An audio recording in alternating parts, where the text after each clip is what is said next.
In the dense jungles and burning beaches of Guadalcanal, 11,000 Marines faced an enemy determined to erase them, and they survived against every expectation. August 1942. The tropical sun scorched everything it touched. Guadalcanal, a tiny speck in the Pacific, had become the epicenter of World War II's fiercest battles. When the first wave of U.S. Marines landed, they were met with nothing but thick jungle, swarming insects, and Japanese forces already entrenched in defensive positions. Lieutenant Colonel Chesty Puller later recalled that the first day felt like stepping into a living nightmare. The Marines carried heavy packs, weapons jammed with sand, and faced diseases that claimed more men than bullets. Yet even in those first hours, a determination burned inside the American soldiers. They weren't just fighting for Guadalcanal, they were fighting for the Pacific, for America, and for each other. The Japanese, well aware of the American landing, launched the first night assault within 48 hours. Marine positions hastily dug into the red clay of the island, trembled under mortar fire and screaming infantry charges. For the young Marines, it was their first real taste of combat. Many froze, but officers like Puller, Captain Merritt Edson, and Colonel William Rupertus moved through the chaos with calm precision. Edson, famously known for leading Edson's raiders, directed troops to flank the advancing Japanese. Puller himself ran along the lines, shouting, slapping shoulders, and bolstering courage where fear threatened to break the ranks. Despite being outnumbered and outgunned, the Marines held their ground. By dawn, hundreds of Japanese soldiers lay in the mud and underbrush, and the Marines had survived a night that many would have considered impossible. Holding the island wasn't just about fighting the enemy, it was about surviving nature itself. Malaria, dysentery, and tropical ulcers took a heavy toll. Food supplies were limited, and resupply ships were constantly targeted by Japanese submarines. Soldiers scavenged for coconuts and anything edible in the dense jungle. Despite these hardships, morale remained surprisingly high. Letters from home and camaraderie among Marines helped carry them through.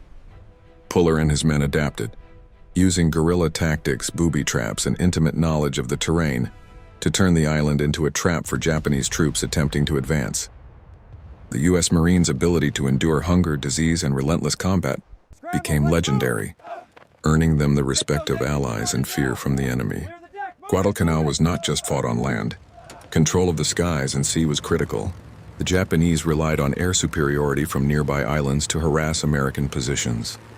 Marine pilots flying F-4F Wildcats took to the sky, often outnumbered 3-1, to protect supply ships and forward positions. The USS Enterprise and USS Saratoga provided naval gunfire support, but losses were high, and the Marines knew they could not rely on constant reinforcements. Each mission required calculated risk. One Marine aviator later wrote, "Every time we took off, we knew some of us might never return. But we also knew our brothers in the mud below counted on us." The combination of air, sea, and jungle combat created a multi-layered battlefield that required unparalleled courage and coordination. September 12, 1942, marked one of the most famous engagements on Guadalcanal, the Battle of Edson's Ridge. Japanese forces attempting to recapture Henderson Field attacked with over 2,500 soldiers. The Marines defending the ridge numbered barely 800, and many were fatigued from continuous operations. As night fell, the Japanese assault intensified. Machine guns blazed, mortars shook the earth, and hand-to-hand combat erupted in pockets along the ridge. Captain Edson moved from position to position, encouraging men to hold their lines, while Puller's leadership elsewhere ensured that reserves were shifted strategically. By the early morning, the Japanese were repelled with heavy losses, but the victory came at a great cost. The defense of Edson's Ridge demonstrated how discipline, courage, and tactical brilliance could overcome overwhelming odds. Stories of heroism on Guadalcanal were not only about leadership, they were about individuals facing impossible choices. Corporal John Smith, a machine gunner, held his position alone for hours after his squad was wiped out, firing until his ammunition ran dry. Medic James Wilson ran repeatedly into Japanese fire to retrieve wounded soldiers, saving dozens. These personal sacrifices, combined with the leadership of men like Puller, became a defining feature of the Guadalcanal campaign. Letters and diaries from survivors reveal moments of fear, desperation, and extraordinary bravery that collectively shaped the outcome of the island's battles. The Marines learned to rely on each other in ways that forged bonds stronger than blood. Henderson Field was the lifeline of the Allied effort on Guadalcanal. Without it, supply lines would fail, and Japanese forces would dominate the region. Repeated attacks aimed to destroy the airfield, but Marine defenders adapted with innovative tactics. Artillery emplacements, sniper nests, and defensive trenches were continuously improved. Pilots and ground forces coordinated precise strikes, often relying on minimal intelligence. The importance of the airfield cannot be overstated. It represented not just strategic advantage, but also hope. Holding Henderson Field became synonymous with holding the island itself, and the successful defense highlighted the Marines' ability to coordinate across land, sea, and air in the harshest conditions imaginable. Psychological warfare. The psychological toll of continuous combat on Guadalcanal was immense. Marines faced constant artillery, sniper fire, disease, and the threat of overwhelming enemy numbers. Commanders understood the importance of maintaining morale.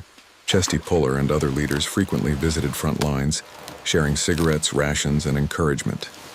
Soldiers sang, wrote letters, and found small ways to hold on to normalcy.